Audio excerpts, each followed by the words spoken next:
Hara Hara Mahadev. Welcome to my channel. కాశీలో Nandi circle దగ్గర ఉన్నాం మనం. అదే గడోలియా సెంటర్ అంటారు కదా, అక్కడ ఉన్నాం మనం. చూడండి, శ్రావణ మాసం, అందున రేపు సోమవారం కదా, ఎంత రష్గా ఉందో చూడండి. నంది సర్కిల్ దగ్గర, గడోలియా జంక్షన్ దగ్గర చాలా రద్దీగా ఉంది. భక్తులు ఈరోజు రాత్రి నుంచే లైన్లో నించుంటారు. రేపొద్దున సోమవారం ఆ శివుడి దర్శనం చేసుకుని వెళతారండి. శ్రావణ మాసం 2వ సోమవారం. ఇదేమో గేట్ నెంబర్ 4 అండి. గేట్ నెంబర్ 4 దగ్గర కూడా ఎలా రద్దీగా ఉందో చూడండి. ఆ కావిళ్ళు మోసుకొచ్చి, కావిళ్ళలో గంగ నీరు తీసుకొచ్చి శివుడికి అభిషేకానికి ఇస్తారన్నమాట. ఇది గేట్ నెంబర్ 4.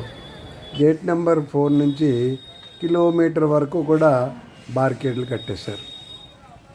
ఇటుపక్క అటుపక్క కూడా, అంటే నంది సర్కిల్ వచ్చే వైపుని, తర్వాత అలా మనం కాలభైరవుడి గుడికి వెళ్తాం. అదే నిచిబాగ్ సెంటరు, చౌరా అంటారు, అక్కడికి వెళ్తాం మనం. ఆ దారిలో కూడా కిలోమీటర్ దాకా ఇలాగా బారికేడ్లు కట్టేశారండి. చూడండి ఎంత పొడవుగా ఉందో బారికేడ్లు. దీని మొదలు ఎక్కడుందంటే కిలోమీటర్ అవతల ఉంది. చూపిస్తాను చూడండి. బారికేడు ఇక్కడ మొదలైంది.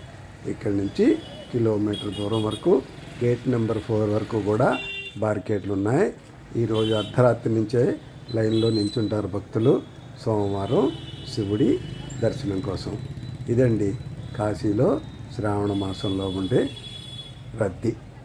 అందువలన శ్రావణ మాసంలో మనం కాశీకి రాకుండా ఉంటే మంచిది. చాలా రష్గా ఉంటుంది సోమవారాలు, ఆదివారాలు. అందుకని శ్రావణ మాసంలో రాకండి. హర హర మహాదేవ్.